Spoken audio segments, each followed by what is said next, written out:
बिस्मिल्लाहिर्रहमानिर्रहीम। मेरी कसम लेता नहीं इल्ज़ाम समझकर, और दे देता है अपनी कसम इनाम समझकर। वो जानता है मुझे उससे कितनी मोहब्बत है, फिर भी गुफ्तगू करता है अनजान समझकर। मैंने उसे अपने दिल की धड़कन में बसाया है, और वो दिल में रखता है मुझे मेहमान समझकर।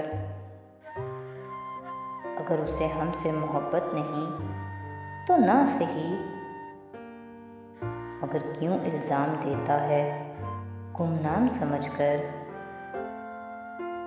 मैंने अपनी सारी खुशियाँ उसके नाम कर दी, मैंने अपनी सारी खुशियाँ उसके नाम कर दी, और वो हमें प्यार करता है एहसान समझकर। मज़ीद ऐसी वीडियोस के लिए हमारे चैनल को सब्सक्राइब करें। बहुत शुक्रिया।